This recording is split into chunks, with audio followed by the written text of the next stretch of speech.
You were diagnosed with antisocial personality disorder, which is basically shorthand for a sociopath. When did you realize as a kid growing up that you weren't exactly like all the other kids? Very, very early on. I mean, the first time I saw it was with my mom when my dog got run over by a bus, and my mom started crying, and I couldn't figure out why she was crying. Like it made no sense to me. Why are you crying? What? That's not changing anything. What's the point of that? And keep in mind, like from an outsider perspective, it makes no sense. It's normal for people. If it weren't normal for you, you'd think it's weird. Like if you went to some island where there's this lost tribe that's never had any contact, and you went to the island and something happened, like someone gives birth and everyone starts, let's say, oozing earwax out of their ears, you'd be like, what is that? That's so weird. Why are you oozing what does earwax have to do with what's going on? It makes no sense. Yeah. Right. And so there's no connection between something bad happening and like the salty goop coming out of your eyes. And so anyway, it just seemed really, really weird. But I realized people are reacting differently to things than I was. And what's that like, having atypical emotional responses? And so you're growing up trying to navigate your environment and just realizing, hey, everyone else is responding to things. I don't feel the same things. Was that odd for you? After noticing it, you start thinking about it. And so again, if you're looking at people moaning and wailing and being upset over all these things that happen, and you're not, you don't sit back and think, wow, I'm the messed up one here. You think, I'm kind of better than all you. I don't have these normal, I don't have the completely insane, nonsensical reactions that the rest of you have.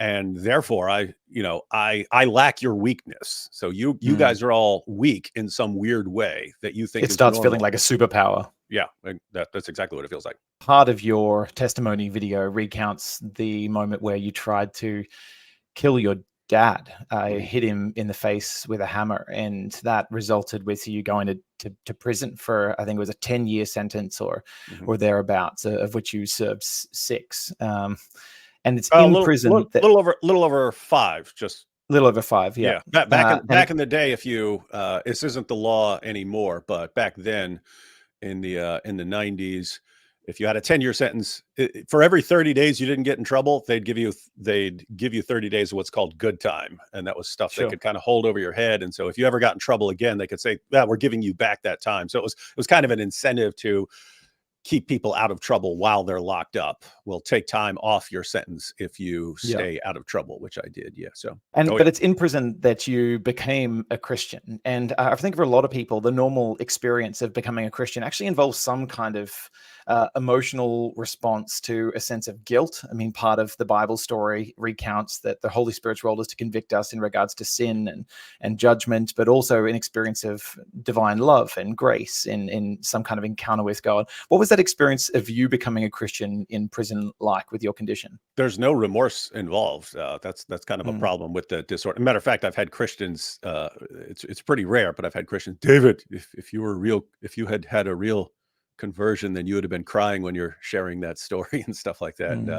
I don't. I don't even know what you guys are talking about when you're talking about like feeling, like remorse as a feeling. Yeah, I lack those kind of feeling. I can still recognize that I'm wrong. It's not a feeling. So anyway, in jail, it was I got into a series of arguments with a Christian who was in there. He turned himself in for 21 felonies. And so he's in there, and I started it with him. I walked up to him and I was like, because he was reading his Bible on his bunk, and I walked up to him and said, hey, you know what, you're reading your Bible? You're reading the Bible because you're born in the United States. If you've been born somewhere else, you believe in something else. And started going after him like that. But he actually put up a fight, and Christians didn't do that when I was growing up, and I'd start arguing with them. They would back down and we don't want to argue over this. We don't want to argue over this. But he actually would. And so we were in a dorm together, and after a while, took a while, but I eventually got placed in an observation cell. I thought I was trying to kill. This guy was doing fasting, and every time he would fast, I would out fast him by a couple days. But I just kept going. Like I went from probably 235 pounds when I got locked up down to about 150. So they actually they thought I was trying to starve myself to death. And I'd been in a couple of mental hospitals. So they thought I was snapping and just killing myself really, really slowly. Anyway, they stuck me back in the cell, and in the cell, I was thinking, oh, cool. I'll study all this stuff and go back and refute this Christian guy. But anyway, it was mainly it was a combination of a couple of things. There were like a couple of arguments that interested me, which I thought I was figuring these out for myself. I didn't realize these were already arguments. So Randy, that's the Christian guy's name. Yeah. He'd given me some stuff on scientists. It was a Christian chemist who was arguing about design and nature.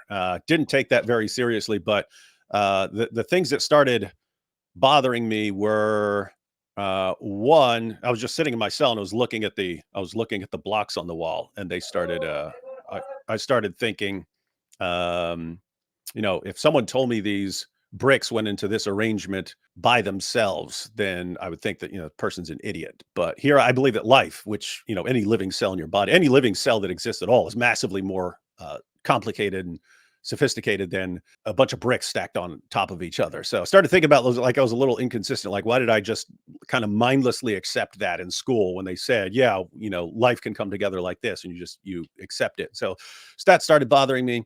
The evidence for the resurrection started bothering me, because before that, I thought I'd had Christianity figured out. Like, okay, your guy dies, you want to keep the movement going, make up a story about him rising Yeah. from the dead and so on.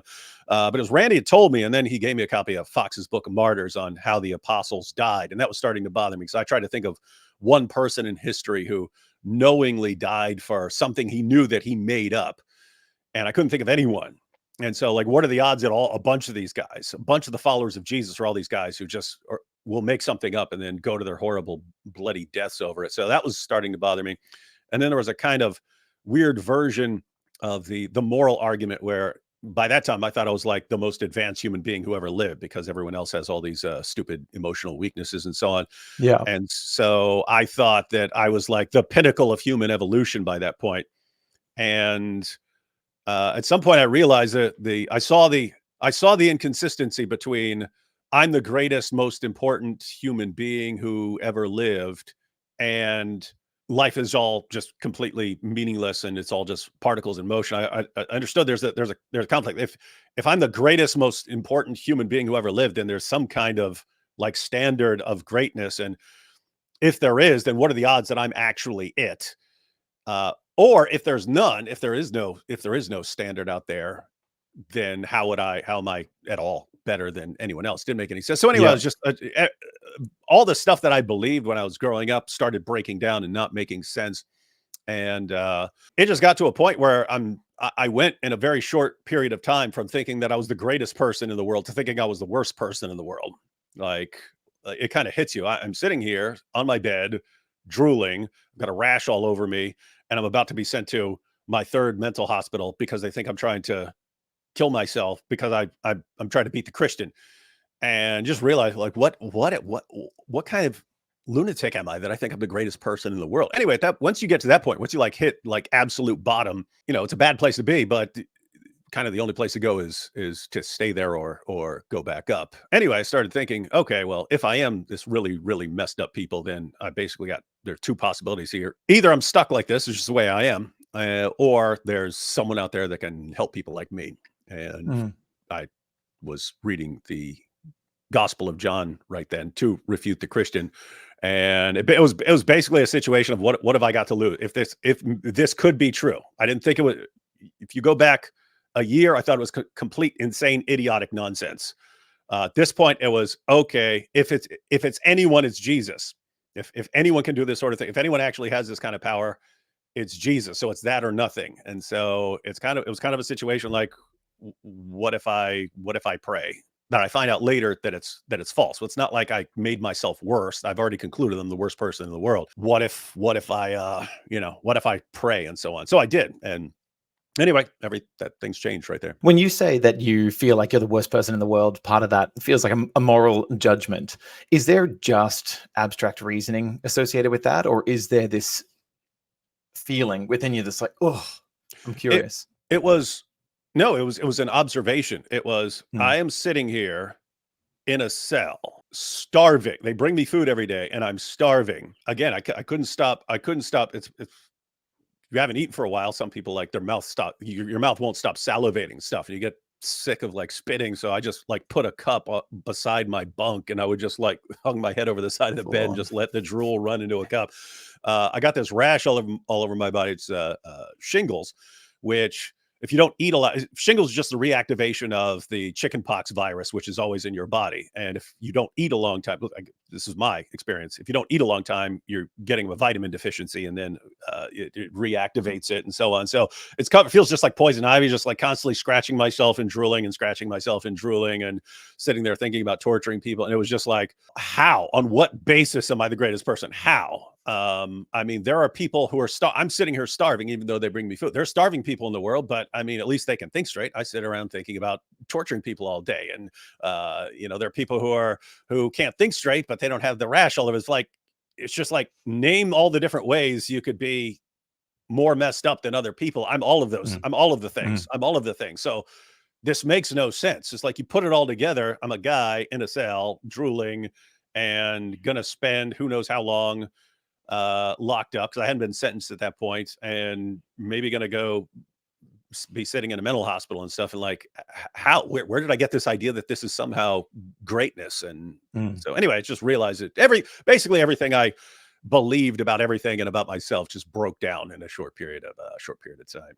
And what changed then when you started praying? So you made this calculation, like, look, it can't get worse. I may as well pray, see if this makes a difference. What happened? Well, I sat up from that prayer, and everything looked different. Like the whole world looked different. Like it had all changed colors. And I'd had a brief experience of that before, when this was earlier, when I was in jail, and they were taking me to another mental hospital for tests and so on. And so they were taking me, but I'd been locked in a cell for I don't know how long, a couple months or something like that. I'd been in a cell, and there was no window, couldn't see outside. And all of a sudden they take you outside to take you to a mental hospital, and just seeing like trees and stuff after not seeing them for a while, just seeing trees and wow, walk over bridge and stuff like this. It was all like amazing. It was like you were seeing it, and you don't realize how amazing it is because it's normal to you. And then you get taken away from it. All of a sudden, whoa, a tree. And so is that kind of experience. But then it was just, Mm. when I became a Christian, it was just looking around. It was like everything was like that. Everything was like, it was, I don't know, it was weird. It was like amazing. It was amazing. And so that was one thing. The other thing was like my view of other people just changed instantly. Like I viewed human beings as like these disgusting little meaningless blobs of futility. And so, I mean, just think, you got this giant universe, and there's this little tiny speck that's our sun, and then there's this little piece of dust going around it that's the earth, and these little blobs of cells crawling all over it, thinking they're so important. Like it's so stupid to me. And all of a sudden it went from, no, we're created by God, and therefore I can't treat people in the way I've treated them before. Mm. Totally.